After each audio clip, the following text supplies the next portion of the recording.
With the race starting at 10 in the evening and no plan to begin with, I just started riding.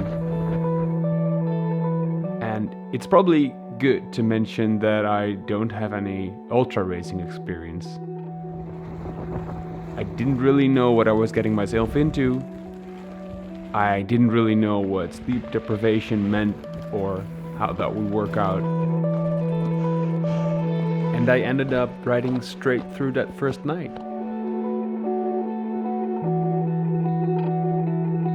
I had a 10-minute sleep in the harbor. I boarded the ferry where I closed my eyes for about 5 minutes. And that was all the sleep I had.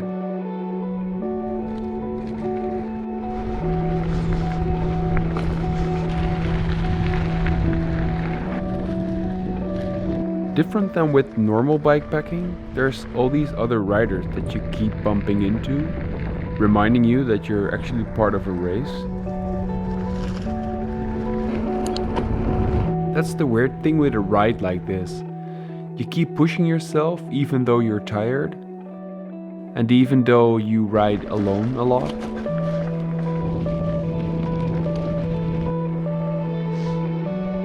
So I stopped a little here and there. I even had a 10-minute nap on rock. But a 10-minute nap is not a good substitute for a good night's sleep, obviously.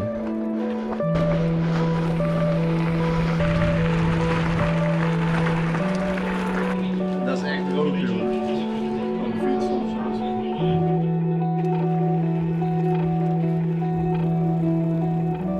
I rode 2 islands in one go, and after a crappy 4-hour sleep, I was on the next ferry again.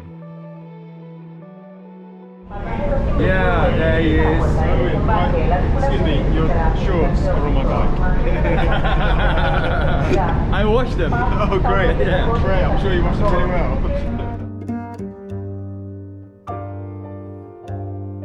well. Every time I ended up on the same ferries as the fastest people in the race. So in my head I was thinking, gosh, I'm doing really well here. It didn't take Gran Canaria long to prove me wrong.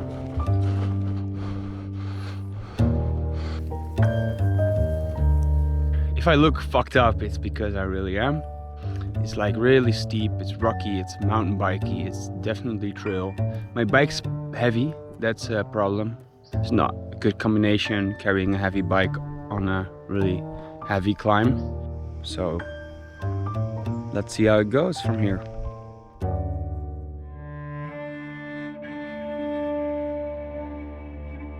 I was tired, I was slow, I had a flat, and I was too exhausted to pump up my air mattress, sleeping on a square. And woke up to the sound of other riders passing.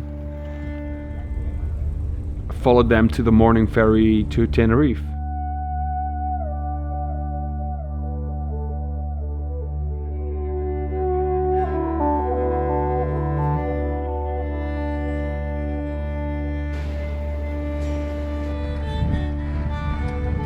It's crazy to call something a race when you're barely riding 5 kilometers an hour up a climb.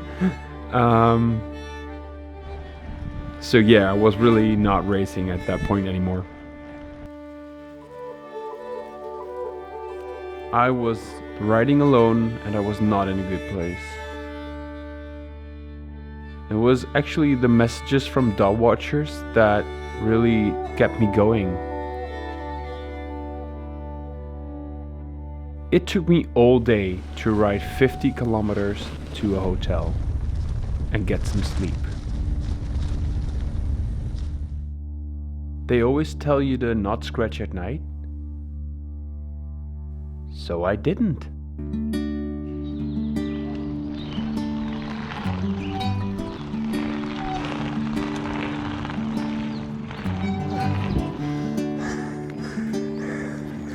Oh, het ziet er echt niet zo stijl uit als het is.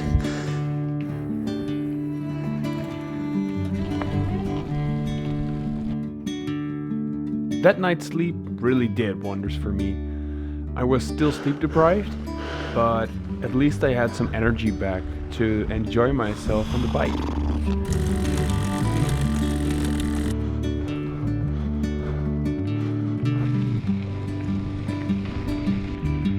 The climb up to Mount Teide was something I really enjoyed that day. Life is good again.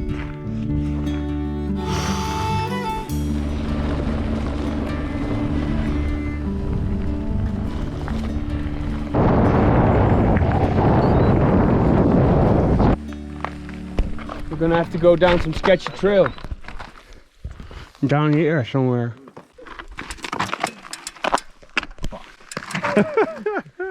Oh fuck.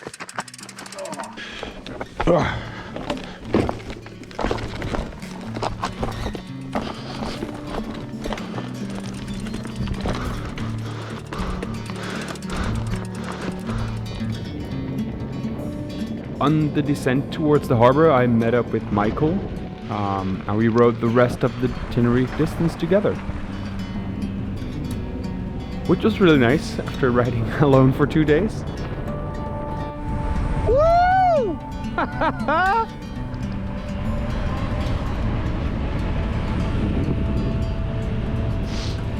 We even made it to the afternoon ferry to the island La Palma, the final island of the race. But on the ferry, we already knew what the weather was going to be like next morning. We were hoping for the best.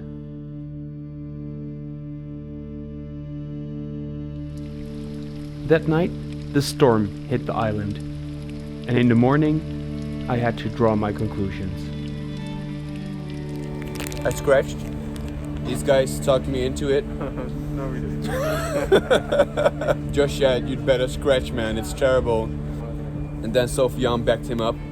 I was like, man, there's nothing better than scratching. I don't know why I do it more often. So I scratched.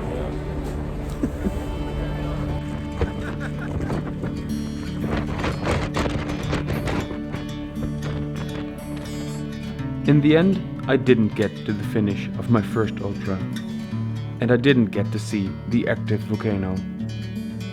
I probably slept too little, and the storm obviously didn't help. I rode 670 kilometers across most of the Canary Islands. I had a lot of tough and beautiful times. There's probably some cheesy life lesson to be learned here, but you know what? I just enjoyed myself. A lot.